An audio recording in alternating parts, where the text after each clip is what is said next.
जिसकी नजर जैसी है उसके लिए ये दुनिया वैसी ही है। तो अगर तुम अपनी दुनिया को बदलना चाहते हो तो उसका सिर्फ एक तरीका है, अपनी नजर को बदलो। एक बार की बात है, एक बहुत बड़ा नेता एक साधु के छोटे से आश्रम में गया, क्योंकि उसने बहुत सुना था उस साधु के बारे में और उसके मन में आया कि मैं एक बार जाकर के देखता हूं कि लोग इतनी तारीफ क्यों करते हैं उसकी।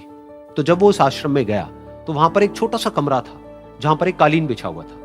वहां पर कुछ लोग बैठे हुए थे नीचे और साधु जी सामने बैठे हुए थे। कुछ सवाल जवाब चल रहा था। तो जैसे ही वो अंदर गया, वो अकेला नहीं था, उसके साथ में 4 बॉडीगार्ड्स भी थे और उसको ये आदत थी कि जहां पर भी वो जाता था लोग अपनी जगह से खड़े हो जाते थे, उसकी तरफ देखते थे, हाथ जोड़ते थे, अपना सर झुकाते थे। लेकिन यहां पर ऐसा कुछ भी नहीं हुआ। साधु ने उसकी तरफ देखा तक नहीं, क्योंकि वो साधु किसी के सवाल का जवाब दे रहे थे। लेकिन नेता को इस बात पे गुस्सा आ गया। नेता को लगा कि ये मेरी बेइज्जती है।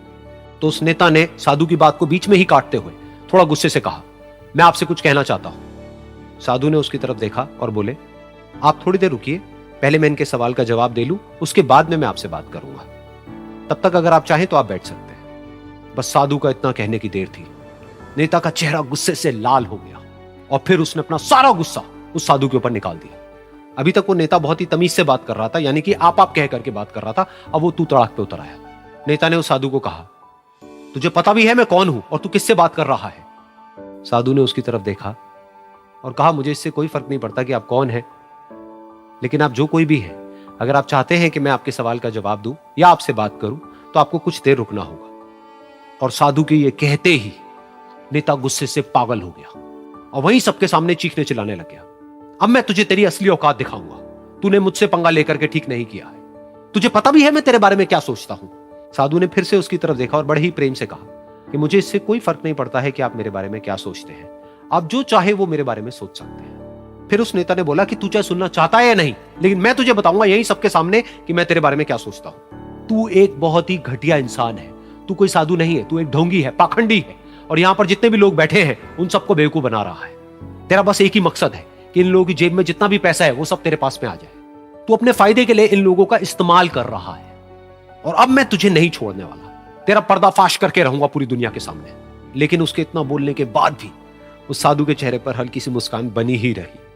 ये देखकर वो और तिल मिला गया और उसने कहा, अब बहुत हुआ, अब मैं यहां 1 मिनट भी नहीं रुकने वाला। लेकिन अभी भी तेरे पास में मौका है। अगर मुझसे माफी मांगनी है या मुझसे कुछ कहना है तो कह सकता है। इतना सब होने के बाद भी साधु बिल्कुल शांत था और उनके चेहरे पर एक मुस्कान थी। उन्होंने अपनी आंखें बंद कर ली। फिर साधु ने अपनी आंखें खोली, हाथ जोड़े और कहा कि मुझे आपसे कोई गिला शिकवा नहीं है। मेरे मन में आपके लिए कोई भी गलत ख्याल नहीं है। जो भी आपने मेरे बारे में कहा वो आपकी अपनी सोच थी, तो मुझे आप में कोई भी बुराई नजर नहीं आती है। मुझे आप एक बहुत ही भले इंसान लगते हैं। और साधु के इतना कहते ही नेताजी का दिमाग 7वें आसमान पर पहुंच गया। उनके चेहरे पर एक अजीब सी खुशी थी, क्योंकि उस साधु ने वो ही कहा जो बाकी सब लोग उस नेता को कहते हैं। और वो खुशी खुशी उस आश्रम से अपने घर की तरफ चला गया और जा करके अपने पिताजी के साथ में बैठ गया। उसके पिताजी की आंखें बंद थी और वो ध्यान में थे। पूरी जिंदगी उन्होंने सिर्फ लोगों की सेवा करी और बदले में कुछ भी एक्सपेक्ट नहीं किया।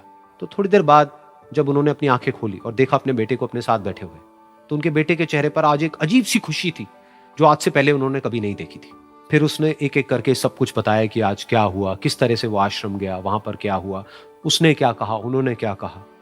तो जब इसके पिताजी ने पूरी बात सुनी तो थोड़ा सा मुस्कुराए और अपने बेटे को देख करके बोले कि उन्होंने तुम्हारी तारीफ नहीं करी है, क्योंकि उन्होंने वो नहीं कहा कि जो तुम हो, उन्होंने वो कहा कि जो वो खुद है। और तुमने जो भी कुछ उनको कहा वो नहीं कहा कि जो वो है, बल्कि तुमने वो कहा जो तुम खुद हो। यही बात वेदों में भी कही गई है, यथा दृष्टि।